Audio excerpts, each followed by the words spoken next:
Hey, thanks for tuning into CodeChat. My name is Jeremy Foster. You can find me online at codefoster.com or on Twitter at codefoster. And I'm joined today by Josh Twist. Try again. Yeah, nice. Yeah, Josh Twist. Twist. I was twisting that on purpose. It happens a lot, don't worry. Yeah. How are you doing today? I'm great, thanks. It's good to see you. Good to see you again, Jeremy. Yeah, it's been a little while. Yeah.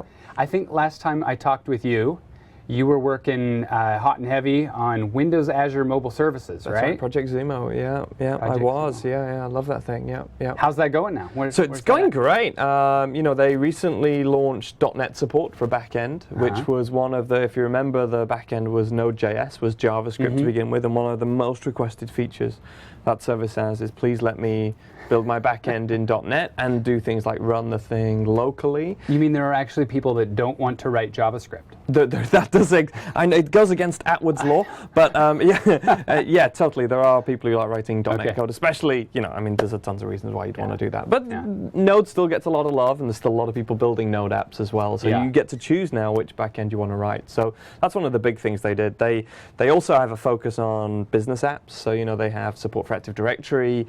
They have an offline sync feature, which is really cool if you're building mobile apps, right? So that's cool. So there's a lot of good stuff going on over in now you're saying services. so you're not working with that group anymore, right? Yeah, no, I'm not on that project anymore. So I went to work on some other stuff. Okay, tell us about recently. that. So I work on two projects. One is called Azure API Management, and one is called Hybrid Connections. Okay. API Management is a new service in Azure that we launched at TechEd. So we launched this in May. And it's the result of an acquisition. So we bought a company. We bought the company back in October, and the company, it was called Epiphany. Okay. We launched this new. But spelled funny, right? It's spelled funny, so it's not an epiphany. It's a play on words, right? It's an API. Like any good framework or platform. Or Yeah, exactly. So it's a little play on words. So you had an epiphany, or the joke is that Azure had an epiphany and it bought this product. It was a little startup out of Washington, D.C. Yeah, and we launched it as a service into preview in May. So just there's so much being added to Azure. Do you suppose at some point we're going to run out of room in the portal? I mean, visually? Maybe, but we do, just in terms of the list here, as you can see on screen, it is getting long. But I think we need a new portal. I think we need a new portal. Well, someone came to your rescue, right? Highly searchable, customizable screen, and so that's the portal preview will take care of you there. The preview portal, rather, Cool. Excellent. Oh, so what is Epiphany? So Epiphany API Management is it's helping people to publish APIs. So in a nutshell, that's what it's about. I think perhaps a more interesting question is why on earth? What does it mean to publish an API? Why would I want to do that? In the beginning, if you will, APIs are becoming such a common part of the way people think about doing business even today, that there's been a total shift in the way we think about APIs. So there's a quote I like from a guy called Byron Dieter, where he talked about how APIs have emerged from obscurity. And this makes total sense to me, because I've been a developer for, 20 years, something embarrassing like that. And and I've always known what an API is. Back to the days I was doing BASIC. We were chatting about this earlier, weren't we? BASIC on my Commodore Amiga. I was using APIs to do stuff, to talk to the computer. Or in .NET, I have the basic class libraries. That term? I think we did. Yeah, I'm pretty sure we did. And the base class libraries, or writing COM in VB6 and other horrors that I have struggled through in the past. I've known what an API is. Yeah. But things have changed now. Everybody knows what an API is. My wife isn't technical. I tell the story all the time, but she now knows that an API is how her Fitbit communicates with the cloud. It's how her smart scale at home communicates with her phone. It's all through API. She even asks me sometimes if a thing has an API, because she knows that means I can go and do stuff with it. Yeah, because we're installing like Internet of Things all over the house. We have like one of these Nest thermostats, and wouldn't it be cool if we could set up some automatic timer through something in if this then that can talk to the Nest state? And this is all possible, and it's all possible thanks to APIs. So APIs are becoming, they're at this kind of fulcrum at the moment where things are shifting, and they're really, really a main something that goes beyond just technical. That it's something that business people understand, that non-technical people understand. And so publishing an API is about a couple of things. Let's imagine that APIs are going to be huge. I think we've kind of established that. Then in order to be successful in me adding an API, there's a couple of things I need to address, right? I need to make it easy for people who want to use that API to learn how to use the API, to understand what it's about, what it looks like, what the different calls are, how it behaves, and to be able to see the surface area. Of course, yeah. To just understand that. And because APIs are becoming so mainstream, there's a lot of competition now. Like whatever API you decide to build and maybe to sell, that might be something you do, is you might actually monetize an API, then you need to be competitive. You need to make sure that you have a great experience, right? That's a ton of stuff to worry about. You also, I mean, it would be unthinkable, right, if you were to launch a marketing campaign and you were to have a website hosted on Azure websites that's promoting, I don't know, Foster's razors, you know, so you can trim the beard perfectly, right? Yeah, you know, then you would have to plug in web analytics. Yeah, it would be unthinkable that you wouldn't do that, that you wouldn't have insights into how your marketing campaign is progressing. Well, it's the same with your API program, but it's your digital website. This is a website for machines to communicate with. And so you need analytics that are going to tell you, you know, which developers are using your API, which operations are getting the most traffic. Is it performing well? Is the response time good, or is it bad? Are there errors? Are there things you should be worried about? And how can you improve the response time? So there's this whole category of things that are kind of in addition to the core business problem you're trying to solve, right? Like if you add an API that, I don't know, let's think of an API that you might have that allows people to resell these razors, this business that we just invented, right? Then you might provide an API, for that. Now, if you're going to do that, you're going to put it out there, you need to make it easy for people to come and learn how to use it, but you also need to make them really, really quick in being successful, because you might have competitors who are also trying to sell through an API, right? And there's a couple of techniques you can do to achieve that in terms of reducing the time to first successful call. So this is the notion that the moment a developer or a partner tries out your API, that they can very, very quickly get a transaction flying through the system, right? There's some stuff I can show you that we do that we make it very, very easy for you. But the thing is, you want to focus, back to my first point actually, you want to focus on what is the meat of your API is selling razors. It isn't analytics. You don't want to go and write an analytics solution. It isn't writing and coming up with a structured way of presenting developer information, you know, a developer portal. It isn't building techniques to solve that time to first successful call. There are other things you might want to do. One story that I often tell is that when I was a developer, I used to work at a travel consolidator, and we had a partnership with another travel consolidator where they could use our API to sell our flights on their website.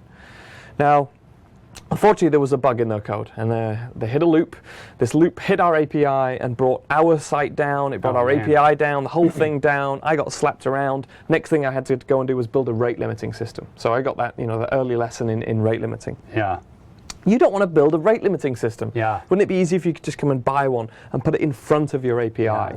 So one thing I think about, if your API is part of your business, then API management is kind of to an API as the retail store is to a store in the town center. You know, sorry, you would think of, I've not phrased that well actually. Let's imagine that you're Gap and you have a retail store. You're not going to build all of the software that runs that retail store, right? You're going to go to some solution provider to build you a point of sale system, a stock management system, etc. API management is the solution for that with respect to your APIs. Does that make sense? Yeah, that makes sense. But let me say a little bit more, because it's not just about selling an API. There are tons of scenarios where people aren't making money out of their API. Lots of scenarios where people like Twilio and Stripe, etc. They literally do business through an API. That's their deliverable. But at the TechEd launch event, when we launched at TechEd, I talked about one of our customers, which was Wellmark, Blue Cross and Blue Shield. So your American listeners or viewers will be familiar with the idea of a mutual insurance. You know, like we use one here with Microsoft, and that's how I get my healthcare, basically, right? Now, what you find is that employee portals at large organizations want to integrate with the data from their selected mutual insurance provider. Make sense? And to do that, it's a pain. Like there has to be special phone calls between the developers in that company and the developers here. Wouldn't it be easier if you just had your existing data and services, if you work at Wellmark, Blue Cross and Blue Shield, you could publish that API and make it incredibly easy for your partners to come and leverage your data and integrate it into their own experiences. And that makes you a better provider provider to Yeah, that, right. just general goodness. These guys are killing the game, makes you more competitive, makes you more attractive. In the case of Wellmark, Blue Cross and Blue Shield, they're more attractive to their corporate customers because they provide these capabilities. And they use Azure API Management to do that. But beyond even that, there's now such a focus on business agility. So I'll give you an example that's concrete, that's here inside Microsoft. So Microsoft has its own IT department, right, MSIT, that do all the stuff that IT departments do. So we have a few computers on desks. Just a few computers on desks and systems and servers and processes that have to be managed. And increasingly, and maybe at times you felt this, I know I have in the past, I've wanted to get my hands on some data about something going on in Microsoft and wanted to be able to build a solution around that. And you can bet there's an API for it somewhere at Microsoft. How do I find it? Yeah. How do Microsoft IT want to make it easy for people to use internal data and services in a managed way, right? Don't want people bringing down the system by abuse. Easy for the right person and impossible for the wrong person. Exactly, exactly. And so API management is a solution there, because what you're doing is you're publishing your APIs internally. Make sense? So those are kind of the three main scenarios we think about. We think about an organization publishing an API that's going to be for profit, if you will. That's how I'm going to do business. An API that's for business relationships, and then even an API that is to improve the internal agility of a business. 3 scenarios, but like 8 functionalities or capabilities. That I think there were a few of those that I never even thought of as a pain point for developers and for kind of business-to-business communication. That's right. It's interesting. Yeah. So this is what about API versioning? Yeah, so that's a common ask, actually. And one of the things, we should probably talk about how this laid out and I'll explain how that works. So what I'm going to do is switch to a little slide I have here to show you what the solution looks like. So what typically happens is you have an existing API, or you go and build a new one. You decide you're going to go and build your Razor Sales API, right? So this is the API. And then you decide, hey, I don't want to build an analytics solution. I don't want to build a rate limiting solution. I don't want to build a partner management solution. So I'm going to use Azure API Management. Okay. Then Azure API Management contains 3 components. The first is the publisher portal. So this is where you, as the API publisher, come to configure your APIs, right? It's where you're going to come to configure the API management solution. And what you're going to do is actually tell it where the backend API is. So that's one part of the solution. Okay. Developers will come to your developer portal. So the developer portal is an experience that's designed to make it easy for the people who want to use your API to do so. So they know how it works, they can play around with it and invoke it, and just see all your documentation, etc. Now those developers are going to produce apps or websites or services that use the API, and instead of going directly against your backend endpoint over here, they hit our proxy. Oh, interesting. And our proxy is where the magic happens. Okay. So it's basically an abstraction layer. It's super high performance, like it adds, between about 15 milliseconds latency is all it adds over the existing 15? API. So it's 15. So it's really, really thin. And then that thing invokes your API. But it allows us to do a ton of stuff in here. Yeah. So we collect all the analytics. That's where we do the smarts. We enforce your group-based access rules. So you can put developers into groups and say this group can access this API but can't access this API, et cetera, et cetera. We can also do rate limiting based on those developers and say, each developer can only make 30 calls per second, or you set the rules effectively. And that's how the solution is laid out. Now, another thing this allows you to do is abstract the structure of the backend API from the front end, and that's where versioning comes in. So you can easily change the way this URL looks, you can change the behavior of that API, and one thing we recommend actually is when you're configuring the proxy, that's when you start to think about versioning. So you can simply put in some versioning ideas, like add the 1, in the URL. If that's not built into your API, you can come and do it over here, and that gives you that abstraction necessary to start thinking about how you would version your API. Wow. Make sense? So does it handle the application-based authentication, so that I, as the developer, I create a new app, and this app has some sort of an application key, and it's authorized to use the service? You can do that to think about the app calling here. You can put rules in place to restrict that. One thing we don't get in the way of is user auth. So one of the little, sort of people here we haven't shown is users. Okay. So an app has users, and that's because that kind of works transparently. Okay. Typically what happens is a token solution passes along on a HTTP header, like the Right. authorization header. That just flies through the proxy. Okay. And so at the end of the day, us thinking about users wouldn't make a ton of sense anyway, Yeah. because your app has to understand a user. Yeah. It has to mean something Yeah, to you. right. That just flies through the system. But we do understand developers and your relationship with them and what APIs they're allowed to call, etc. So take, for example, we mentioned mobile services. The mobile services application key, which is a concept, would just fly through our proxy. Yeah, right. That just flies through seamlessly. And you can totally use the proxy with mobile services. Actually, that happens quite a bit. People build an API. Mobile services is a great way of doing an API, and you can put API management. And this can be whatever technology I want, basically. Oh, yeah, we don't, it doesn't, it can be, actually, I think the next point here is that this can be hosted anywhere. Yeah. So we'd love it if it was on Azure. Of course, I work on the Azure team, but we don't mind. And I think the developer will love it too. Well, of course they will. Yeah, you're right. But it could actually be hosted anywhere. It could be on premises. It could be in a rival cloud. It can be hosted anywhere. It can be written in any language. It could be PHP, MySQL. As long as it speaks HTTP, we don't care. So does it need to be a modern HTTP REST-based API, or could it be a classic SOAP? So I wouldn't say we have at this stage we don't have really first-class support for SOAP because it's just HTTP. It does work. It does work. But I would be overselling it a little bit to say that we do a lot with that. One feature we're looking at right now, actually, in fact, where we have some research going on in the team now, is SOAP to REST. So we'll connect to an existing SOAP API and project a REST API. So this is one of the things people like about this service, and I can show you a demo of some of the stuff we do today.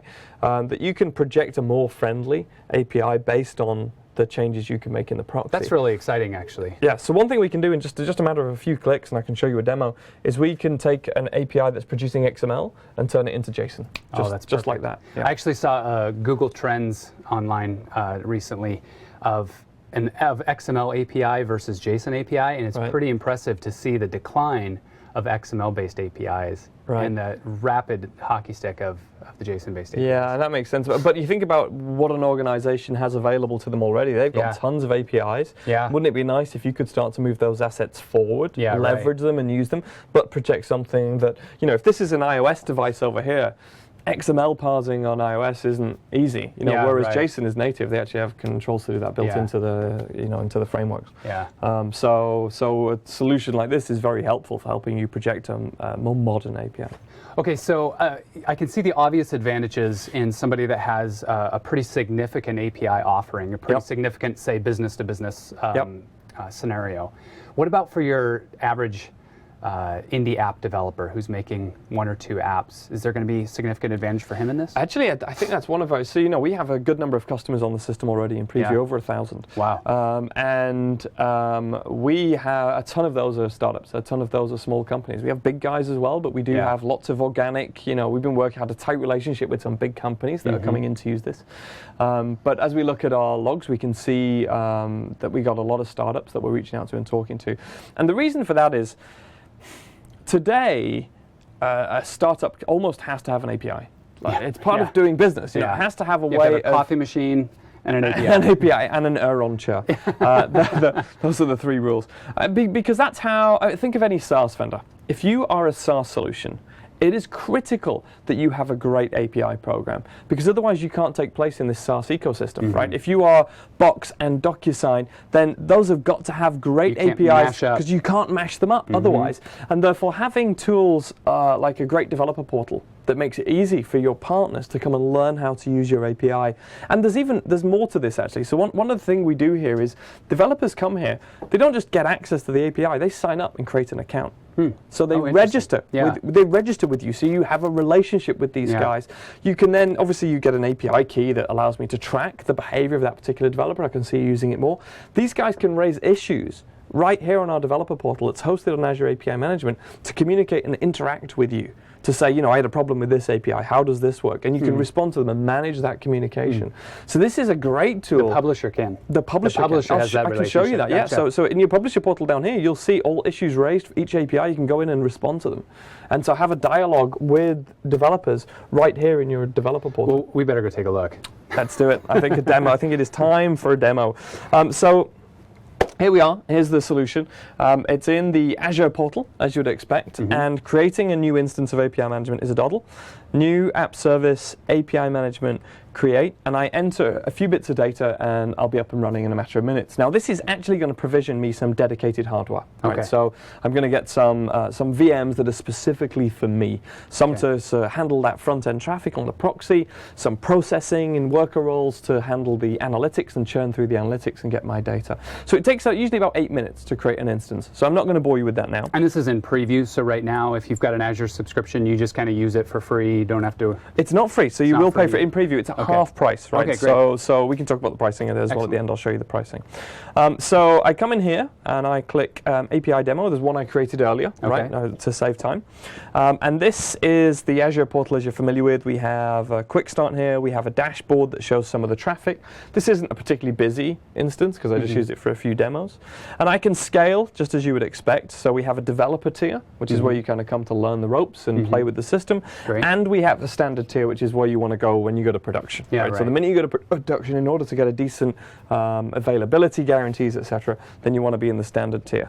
And you can scale this up to 4 instances now, and that means that you can handle each instance of standard takes 200 million API calls per month. Right, so that's the limit. So you can get up to 800 million. If you actually need more during preview, then just reach out to us and we'll find a way to up that number. So that's the scale. And then we can do some heavy lifting configuration here. So you remember, if I go back to that slide for a second actually, that here we have something that developers can come use, right? Yeah. Now, we will default to creating a URL for you that is of the form, foster.azure-api.net. Okay. Maybe you take your brand more seriously. Yeah, than that, right. You want to customize the domain. Likewise, the proxy is going to be at foster.azure. So the portal would be at foster.portal.azure-api.net, and the proxy would be at foster.azure-api.net. Those are customizable. Okay. You want to be able to customize your domains, right? So that you can be similar to the websites. You just point to very similar, yeah. So you'd have, this might be developer.foster.com, and this could be api.foster.com, whatever you choose. And so over on configure here, we can set the custom domains, and of course we can upload SSL certificates for them as well. So you can have SSL still working at that layer, even behind a custom domain. But that's it for screens here in the Azure portal. Okay. Because we have this separate experience, the publisher portal, which is where I configure the details of my APIs. So I'm just going to cancel that. Yep. To go out here, I go back to one of my dashboard or the quick start and hit this manage button. All right. And that's going to single sign me on as the administrator into my management experience, right? Okay, so we're the publisher now. So this is the publisher. Yeah. So what I would have here is a list of all the APIs. I've not added one yet, so we'll add that in a moment. And you'll see that in this dashboard, it would give me at a glance view of my traffic that's going on for each API, any issues that have been logged. We'll see we get a little square for that. That allows me to see any issues that are coming in for developers. But I think the best way to show this stuff is to go and add an API, right? To show you what it's like. So in order to demo this, we have a fun little app, a fun little API called the Calculator API. So I wish I'd thought ahead of time and actually created a Foster's Razors API. That would have been great, but I didn't.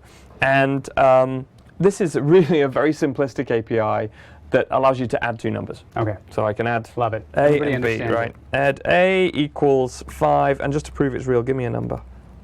Oh, 17. 17, of course. Yeah. How could it be anything else? And I hit send, and you see that we get a value 22 coming back to us in XML. Makes sense. Right? Okay, so this is also the kind of the JSON interface. I don't have to have my own tools for sending. Oh, so this tool I'm using here, if you haven't seen this, this is Postman. This is Postman. Gotcha. Yeah, this is Postman, which is a cool little app. Okay, I was thinking we were still in the No, portal. sorry. I confused you. No, so this is Postman, which is a fun little HTTP test client, right? It's great. This API is just a plain old service hosted on web roles in Azure at the moment. So it's not a managed API. Notice it's returning XML, and it's completely unmanaged at this point. What I want to show you is how easy it is to take this and in a matter of minutes make it a managed API. Okay. So I'm just going to copy this URL because we're going to need that. And anyone could come and hit this actually if they want to try it out, right? It's a public-facing API, and go back to my management portal. We're going to add a new API. Oh, I could have clicked that button there. And I'm going to call it the Calculator Matron is a name I like.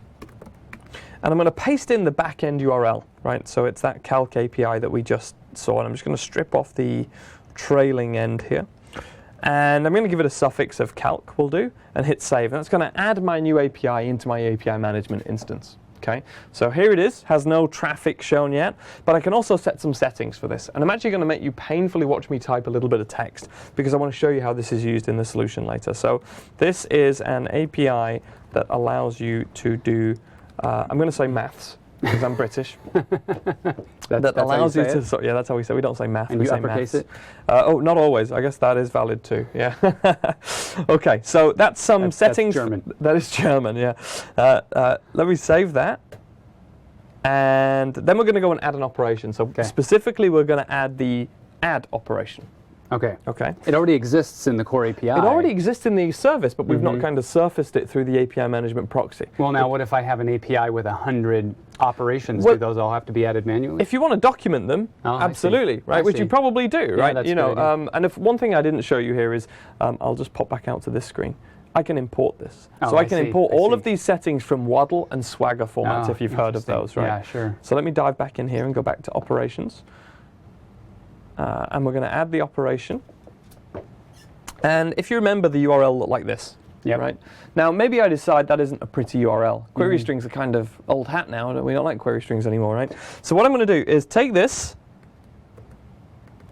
and make this the REST police will come and get me for this. I'll be arrested as I leave the studio. What we're going to do is say add/a/b, and we're going to do a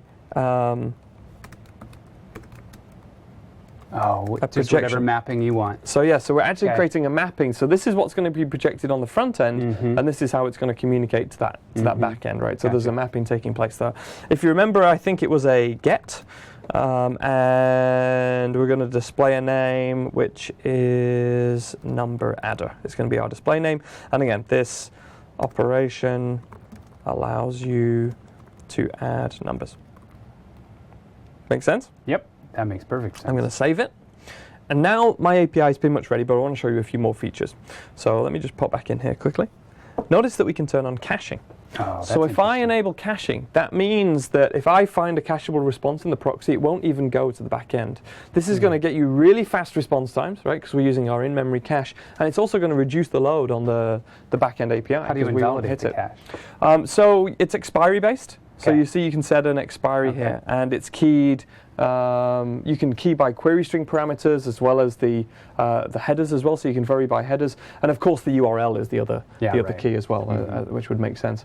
We're going to add an API that will allow you to programmatically invalidate the cache if you need to as well. Okay, so parameters.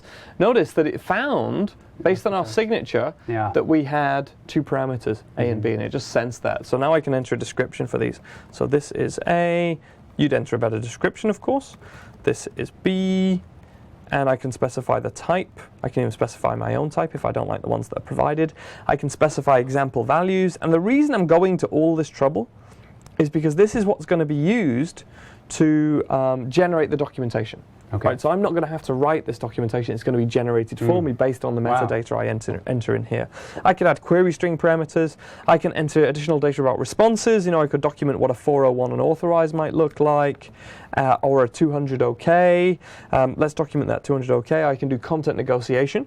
So, you know, I might have different response types. I can document them all. I'm just going to show text XML here and say that it looks like this. If this was an approximation of the value. And of course, sample result. This is a sample result, and this can all be imported using Waddle and Swagger, as we mentioned before. So I'm going to save that, and I'm almost ready. The last thing I've got to do is publish this API so that it actually gets in the hands of developers. And if you remember, we talked about group-based access. That's one of the things we're missing now. We need to make this API visible to developers that are in a certain group. And the missing piece there is a product. So a product contains APIs and is visible to groups. So what I'm going to do is take a look at the products that I already have. And there's a couple of things that we use products for, actually. Products can be used to model how you sell your APIs if you happen to sell APIs. They don't have to be. They can just be used for group-based access control as well. But let's imagine you are an email company that has an email API. Right? There are a few out there that do this. Then you might have a starter package that's $100 a month that includes 100 emails. You might have a premium package that's $1,000 a month that includes 1 million emails. Now, products would be used to map that because we can enforce those quotas around the API calls, you know, 100 or 1,000, have an expiry date. That all can be taken care of here in this product. So I'm going to add our API to my test product here. And actually, let me just go back a second. So it's a little, the product is a little bit overkill for just a simple demo, but it becomes really handy when you're actually in the business of APIs. That's right, yeah. For a very simple demo, it's only there so I can provide access to developers. Right. So I'm just going to add it to an existing product here, and you can see this one is visible to all developers, guests, and administrators. And you can add groups just on this tab here. They can, you can create groups with any name. You can add them as you need to and add developers to them, and you control that. So I'm going to go into the test product. I'm going to add an API. I'm going to add our calculator matron. And this is already published, this product, so I'd already done that earlier. So that means that my API is now in the hands of developers. Okay. So we're pretty much done. So the last thing I want to show you here is what is the developer portal experience that we provide. So if I go and click on developer portal up here, I'll be single signed on to our developer portal. But of course, you could just hit this as a new user. No problem, right? So let's just warm up for the first time here.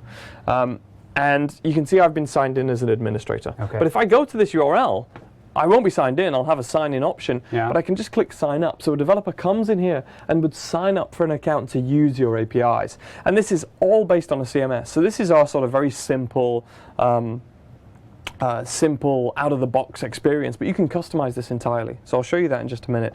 Now I'm signed in as the administrator. How entirely? Just by changing the content, or do you have control over the entire web template? Let me show you some customers that are running on this right now. Some of our launch customers. So if I show you Wellmark, this is the one I mentioned. This is their developer portal. Interesting. Okay. And they style this without writing any code. They just write some content, and then we have a visual designer that allows you to add all the coloring, etc. So that's one. Blue Garden is another launch partner. This is a company that does payroll out of Scandinavia, and you can see it looks beautiful. And then another one I can show you is API.ai, which is also, I mean, again, these all look great, right? Yeah, and they're all running on Azure API Management, have been styled using our tools and just the CMS that's inside the solution. So very, very, you wouldn't know these were coming from Azure, right? Okay, so what I want to show you though is how our portal generates documentation. So notice I click on APIs and I can see all of the different APIs I have. So you're the developer, right? This is a developer that's come along to the system. This is an API that allows you to do maths. So there you go, that's where that stuff's being used, right? It's being generated. And then I click in here and we get this beautiful presentation of what the API looks like and how to use it. So a description, the description of the actual operation, what the URL looks like, including that subscription key, which is the thing that identifies you as a developer. Documentation for my parameters, A and B, number, integer, this is A, this is B. Obviously, you'd put your own content in there. And what's more, we take that metadata and we can even generate code samples that shows you this is how you would invoke this API, in this case from a Ruby backend, right? And I can copy that and paste it into my so it's not an SDK, it's just sample. It's not a sample, but an SDK is something we have an eye on. Like, wouldn't it be cool if we could generate an SDK for it? So we're working with the another team in Microsoft to explore that. Here's that body that we created, that example body. And notice how it's all pretty printed and collapsible, so I can explore the structure of the response, etc., etc. Is that Monaco? That is not Monaco, actually. I think that's, I don't know what's powering that. But it is pretty. It is pretty. And my favorite thing about this experience is the console. So I want to show you that. So the console is an interactive experience that allows me to play with the API in real time as a developer. So what I'm going to do is notice it's asking me for a number. It's generated this. It gives me some of the suggestions that I entered in as possible alternatives. So I'm going to say 8 and give me a number. Again, let's prove this real. 43. Yeah. Okay, awesome. And I'm going to pick a key. So this key identifies me as a developer. Notice it's from my test product subscription. I have a primary and secondary key, which is fully standard practice. And then I hit get, and it's actually going to invoke the API in real time now, and I'll see my response. So here are the headers that came back. Here is the actual response content, and there's 51, which is the... Does it show you the raw request? Or is that not you really created necessary? the raw request, right? So it shows you what the requested URL looked like. So pretty much, because this is all just there a is get. to the request. So I would see other data if there was in there. If you, as the administrator, if you want to debug this, let's imagine it didn't work. And the reason it didn't work is I had incorrectly done that URL mapping, and it was hitting the wrong URL. Then I'd get this experience in that just says, 500 or 400, some kind of issue. So we've put something in here that, notice I've added a little header. API traces. Did you have to add that? Well, because you're signed in as the administrator in this case, we added it for you. I see. Right. Now what that does is it means the response automatically comes back with an additional header, this API trace location.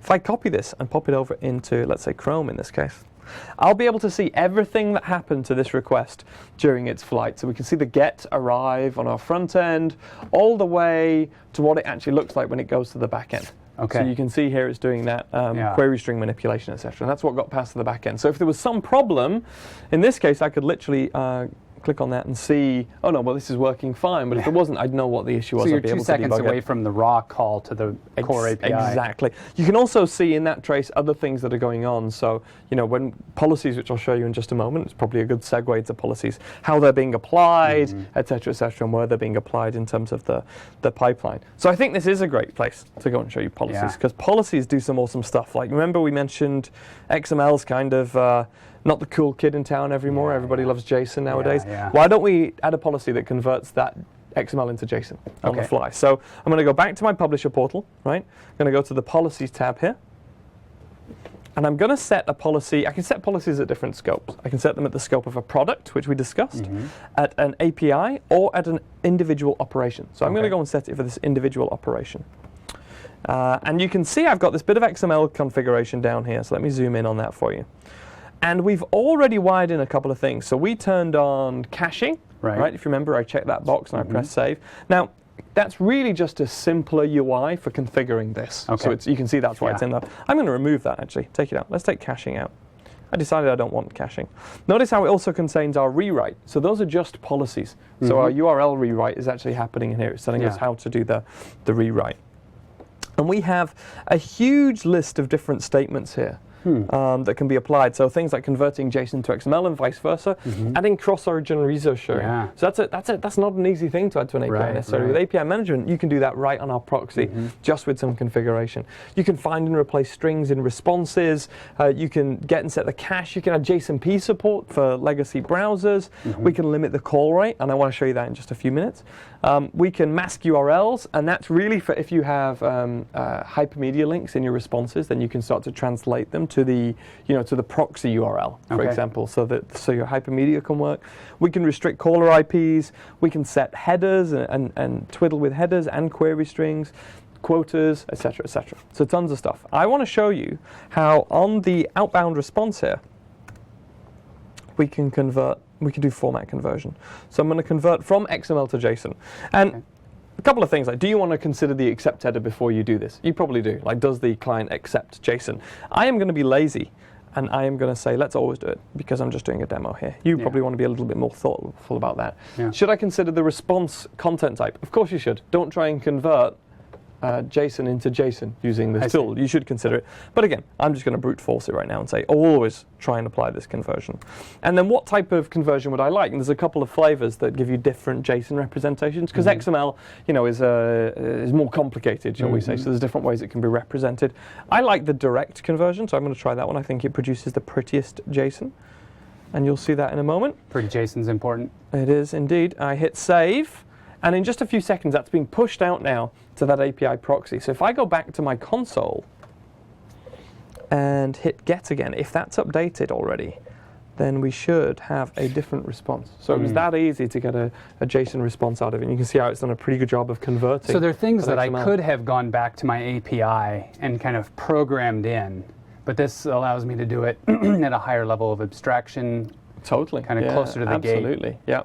And there's a ton of stuff we're going to bring to this solution, along the lines of custom policies and so on that you can upload and add. But we've got a great list to start with that people are finding adding a lot of flexibility to the way they're publishing their APIs. Wow. Let me show you one more thing. Okay.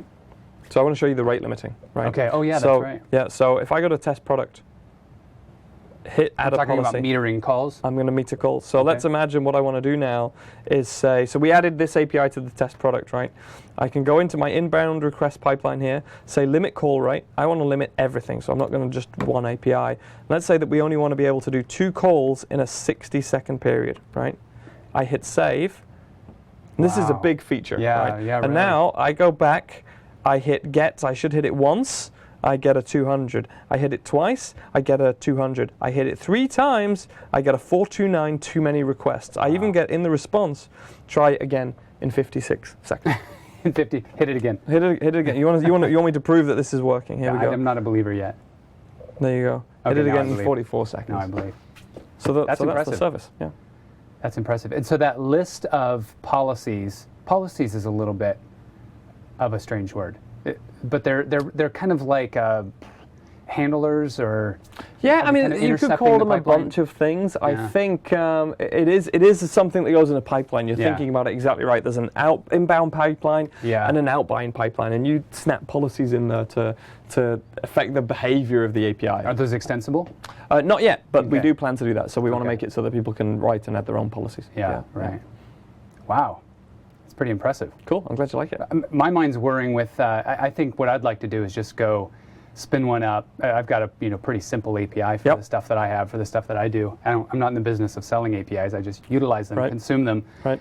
But it'd be fun to plug one in and just Absolutely. play around with that. Yeah. Cool. So Give it a how does a try. person get started? They basically, if they have an Azure subscription, they've got it, right? Yeah, so if you have Azure, then it's available right away to you in here. Okay. You'll see it in here. There's no need to go and sort of turn on the preview or anything for Okay. API management. It's available to everybody with an Azure subscription. You can use it as part of your MSDN benefit. You can use it as part of your BizSpark benefit. It's included in that. And if so you've yeah, got just one go of and those try it out. benefits, then you've got credits, and this is probably just going to Exactly. eat just a tiny bit into your credit. Yeah, that's right. And so we charge pricing at the moment is $49 per month for the developer tier, right? And we only charge daily as well. So if you come in and use this for one day, then you don't get charged for a full month. You just get charged for the day. So come in, give it a try, see what you think. Let us have your feedback as well. So we have a user voice site and a forum, and we'd love to hear from people. Where's that? Where's the user voice? So if you go to feedback.azure.com. Okay. Yep, you'll see our Go through user them. voice for all the features, and then we have an API management tab down here. Excellent. Right, you can come in and add your own votes or go and vote for existing stuff. And we also, on the Azure forums, I'm going to have to search for that, I can't remember what it is.